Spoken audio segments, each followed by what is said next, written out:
What's up, everybody? Welcome to the Big Six Podcast, CBS Sports Daily NFL Podcast. I'm Brinson, I'm your host. I'm flying solo today for a very short news headline pod.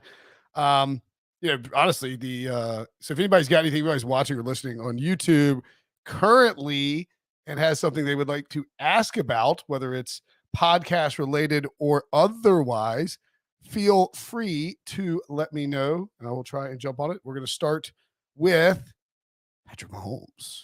Man, I tell you what. So Patrick Mahomes, and I don't know if we got video, Billy, or not. If not, no worries. But Mahomes went up there and did his press conference on today's Wednesday. Yeah, because it's Brady Quinn football show. No BQ. He was he's otherwise occupied. Mahomes went up there and did his press conference.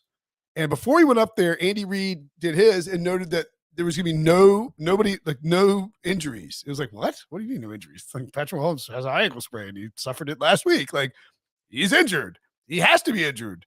There's no way you could not have him in the injury report. And then Mahomes comes out there and he goes up to the podium and he does his press conference. No boot. Talks about it. And then proceeds. Look at this. Look at the confidence with the man. This, if you're watching on YouTube, you can see it.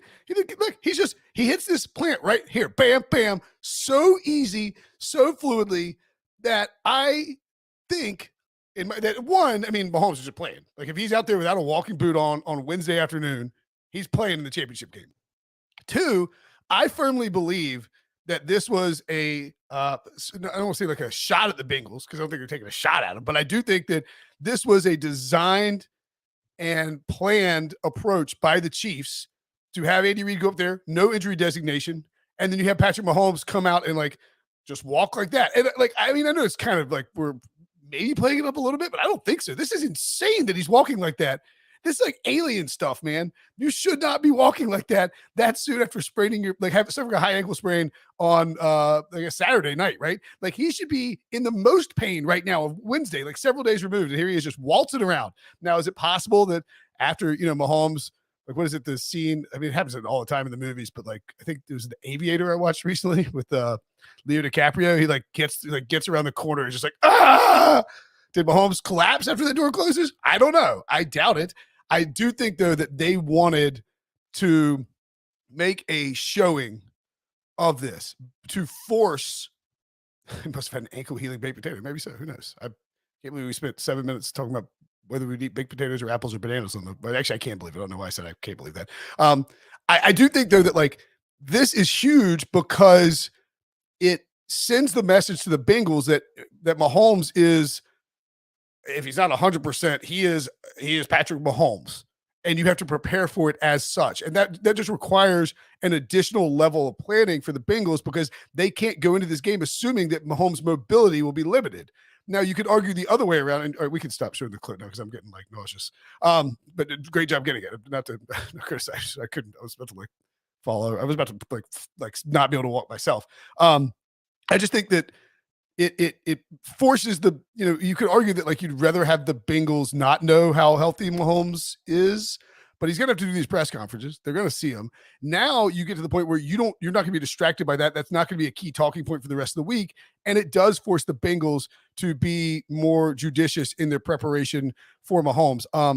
Looking at the line, this thing's been all over the place. It got up to as high as Philly, Cincy -2.5, I believe, and it looked like it was like dying to go to 3. Now, this is the point at which, a lot of uncertainty was floating around about Mahomes and whether he'd be able to play.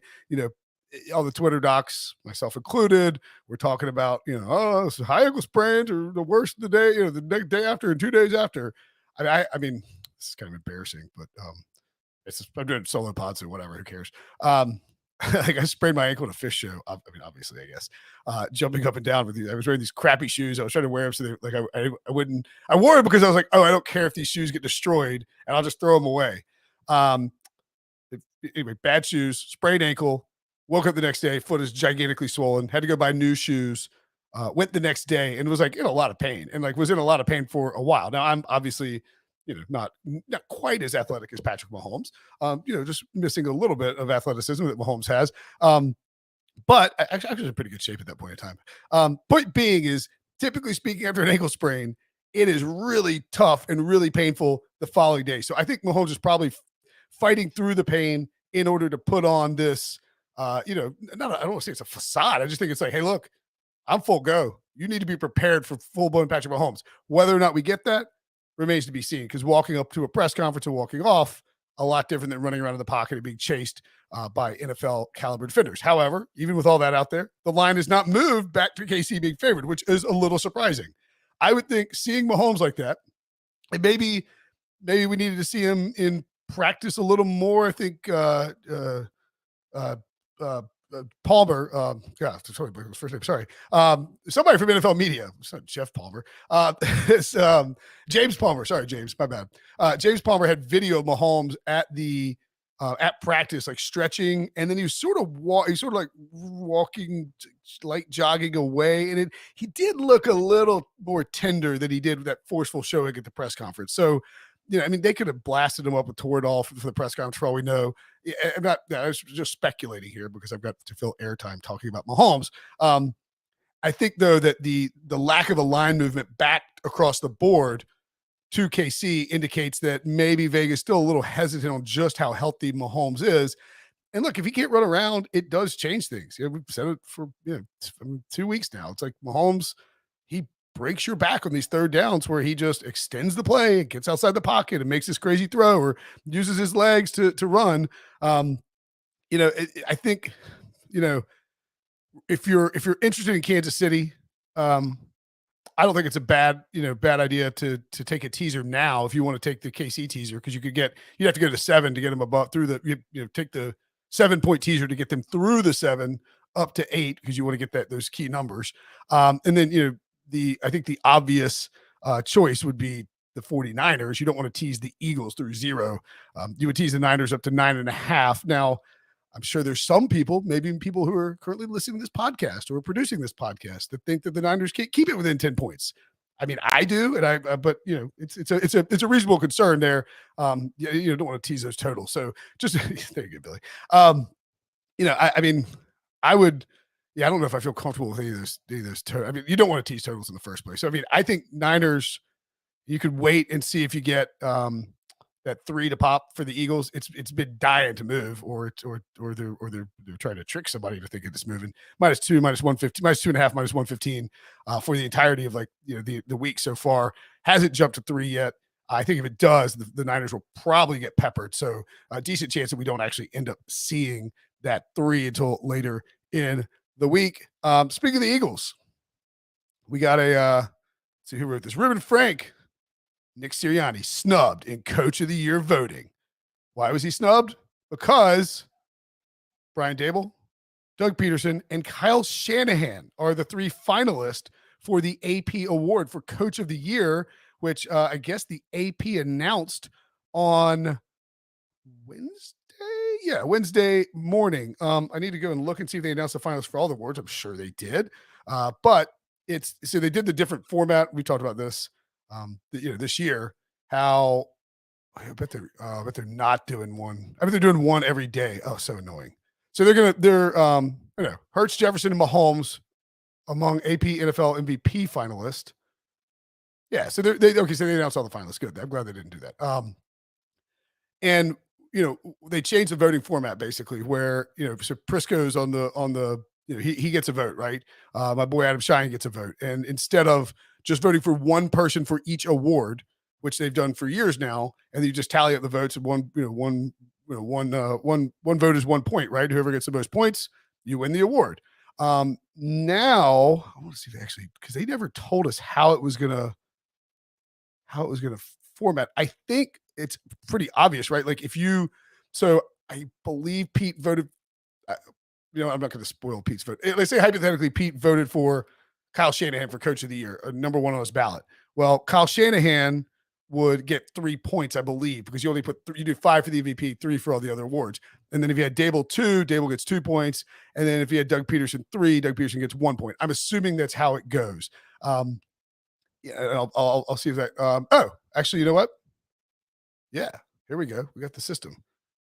First place equals 5 points. Second were 3, and third were 1. Okay, that's really interesting. So in other words, if you get those first place votes, you're still going to have a pretty, hefty lead. Look, did Nick Sirianni get snubbed? I mean, yeah, probably. The Eagles were the best team in football for much of the season.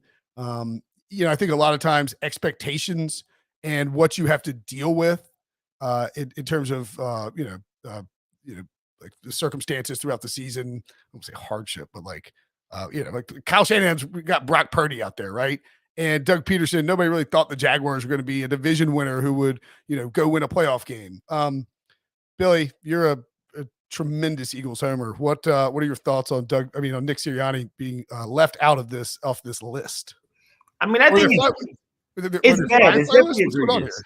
I know, right? I think it's bad. It's for sure egregious. I mean, nobody expected this team to even win the division, let alone be the best team in the NFC. Whoa. I mean, some of us. Okay, all right. Everybody else in the nation except Will Brinson thought that the Eagles weren't going to win. Well, I mean, the Niners had a really high win total coming in. Eagles had a 9.5 or 10 win total. Giants obviously did not. Jaguars obviously did not. I mean, I think a lot of times, and this happens. This happens a lot. It's recency bias, right? Like the Eagles were so dominant for such a long stretch of the year, leading up, towards the end of the season. Then Hurts, gets hurt, and they sort of limped in because Hurts was missing, and they had Minshew. And I think that probably, that knocked out Hurts' MVP candidacy, and it probably knocked Sirianni from the race, mainly because as that's happening, you have Kyle Shanahan. They just rip off these wins with the rookie quarterback.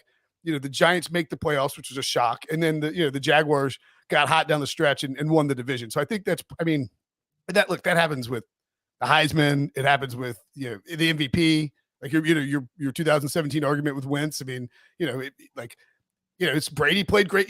Brady played great down the stretch, and that was sort of it. Obviously, Wentz was hurt. I mean, recency bias is such a big deal with these awards. Where remember Mac Jones last year was minus 1,000 to win Offensive Rookie of the Year. Jamar Chase goes for 252 against the Chiefs, and all of a sudden it flipped overnight.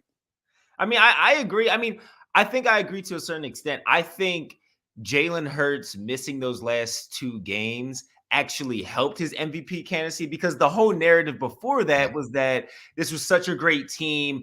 You could plug any quarterback into the system and they'd be successful. And then you saw Gardner Minshew go out there and he played well at times and in spurts, but it wasn't the same team and the offense wasn't as high powered as it was with Jalen Hurts. You missed that running aspect of Jalen Hurts in the offense.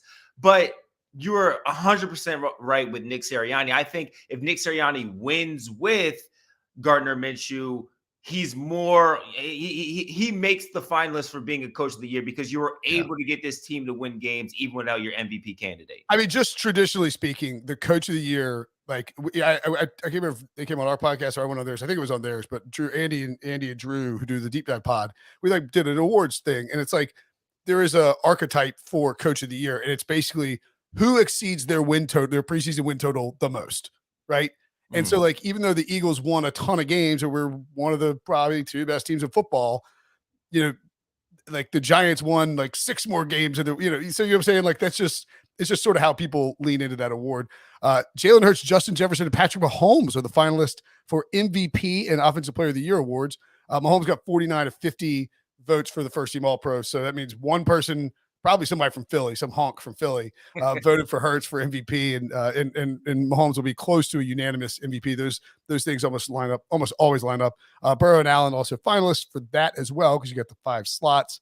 I would guess that Jefferson is almost a lock for Offensive Player of the Year. I mean, that's pretty standard. I mean, I don't know. I think this might be a situation where, like, the NFL clearly is going to snub Jalen Hurts for being the MVP, and they might give him Offensive Player of the Year. That's what I see this falling as. I think that's why he's also a finalist for Offensive Player of the Year. I mean, I just know like how those voters work, and like they basically treat Offensive Player of the Year as if Hurts, they do treat it where it's like, okay, MVP worthy quarterback who got hosed. Like, it could be him. Don't get me wrong. They just, a lot of times they're like, all right, who's the best non-quarterback? And Jefferson struggled down the stretch. So, I mean, it could be close with the three votes.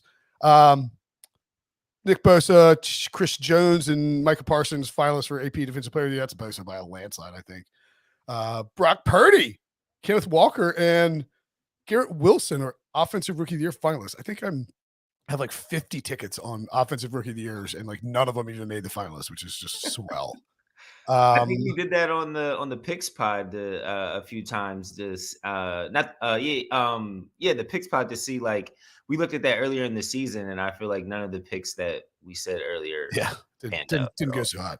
Hey, look, Garrett Wilson paid me off pretty good though, with the leading all rookies in receiving yards.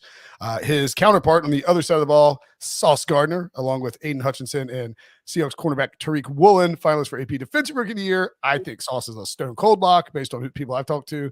And then Saquon, CMC, and Gino, finalists for Comeback Player of the Year. That'll be an interesting one. I don't know, man. That's another CMC and snub. Saquon are a toss up in that one, I think.